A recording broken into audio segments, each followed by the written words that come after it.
নমস্কার বন্ধুরা, ভালোবাসার রান্নাঘরে সবাইকে স্বাগত জানাই।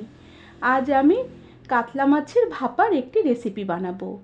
গরম গরম ভাতের সাথে এই কাতলা মাছের ভাপা খেতে অসাধারণ লাগবে।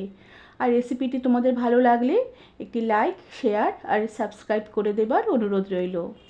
এখানে আমি 3 পিস কাতলা মাছ নিয়েছি, আর মাছে আমি সামান্য নুন আর সামান্য হলুদ গুঁড়ো মাখিয়ে রেখে দিয়েছি।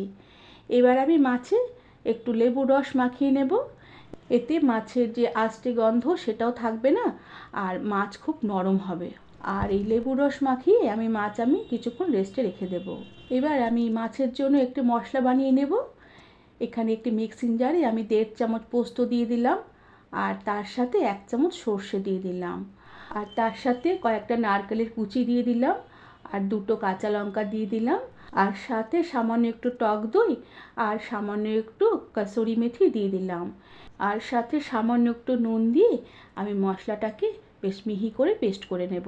আর তার সাথে কিছুটা পেঁয়াজ কুচি নিয়েছি, আর কয়েকটা রসুনের দানা থেতো করে নিয়েছি। এবার কড়াতে সামান্য একটু সর্ষের তেল দিয়ে দিলাম, আর তেল গরম হয়ে এলে আমি থেতো করা রসুন তেলে দিয়ে দিলাম।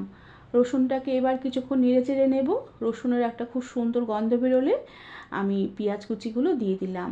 এবার পেঁয়াজ কুচি কিছুক্ষণ নেড়ে চেড়ে নেব, যতক্ষণ না পেঁয়াজ একটু নরম হয়ে হালকা ভাজা ভাজা হয়ে আসে।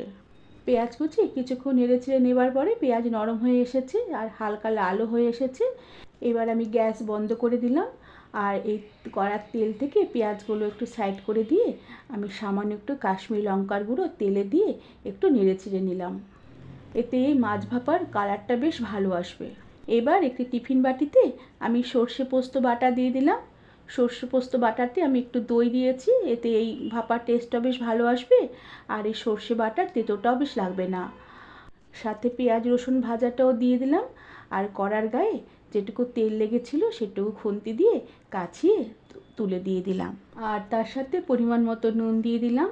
আমি এর আগেও সর্ষে পোস্ত বাটার সময় সামান্য একটু নুন দিয়ে বেটেছিলাম, আর তার সাথে সামান্য একটু হলুদ গুঁড়ো দিয়ে দিলাম, আর বেশ খানিকটা কাঁচা সর্ষের তেল দিয়ে দিলাম। এবার একটি চামচ দিয়ে এই সব মশলাগুলোকে বেশ ভালোভাবে আমি মিশিয়ে নেব। এরপর আমি এই মাখা মশলাতে কয়েকটা চিনির দানা ওপর থেকে ছড়িয়ে দিলাম, আর নুন হলুদ মাখানো লেবু রস মাখানো কাতলা মাছগুলোকে আমি এবার মশলার সাথে বেশ ভালোভাবে মাখিয়ে নিলাম। এভাবে মশলার সাথে মাছগুলো মাখিয়ে আমি প্রায় মিনিট 5 মতন মাছগুলোকে এভাবে রেখে দেব। আর এরপরে মশলার বাটি ধোয়া আমি জল দিয়ে দিলাম, আর তার সাথে আমি কয়েকটা চেরা কাঁচা লঙ্কা ওপর থেকে দিয়ে দিলাম, আর টিফিন বাটির ঢাকনাটাকে বেশ ভালোভাবে বন্ধ করে দিলাম। এবার আমি টিফিন বাটিটা ভাপে বসাবো। এর জন্য আবারও গ্যাস ধরিয়ে কড়াতে পরিমাণ মতন জল দিয়ে দিলাম, আর একটা বাসন রাখা স্টিলের স্ট্যান্ড উল্টো করে জলে বসিয়ে দিয়ে আমি টিফিন বাটিটা ওর ওপরে বসিয়ে দিলাম।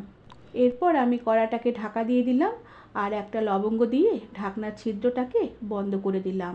এবার আমি গ্যাসের আঁচ ফুল করে রেখে দেব, আর কড়ার জলটা ফুটে উঠলে আমি গ্যাসের আঁচ একদম কম করে দেব, আর প্রায় 15 থেকে 20 মিনিটের মতন আমি এই কাতলা মাছ ভাপিয়ে নেব। আর তারপরে আরও প্রায় 5 মিনিটের মতন ঢাকা দিয়ে স্ট্যান্ডিং টাইমে রেখে আমি টিফিন বাটির ঢাকনা খুলব। বন্ধুরা, আমার এই কাতলা মাছ ভাপা রেসিপিটি তোমাদের কেমন লাগলো আমাকে তোমরা কমেন্ট করে জানাবে, আর ভালো লাগলে একটি লাইক, শেয়ার আর সাবস্ক্রাইব করে দেওয়ার অনুরোধ রইল। আজ তাহলে আসি, পরে আবার একটি নতুন রেসিপি নিয়ে দেখা হবে। ধন্যবাদ বন্ধুরা।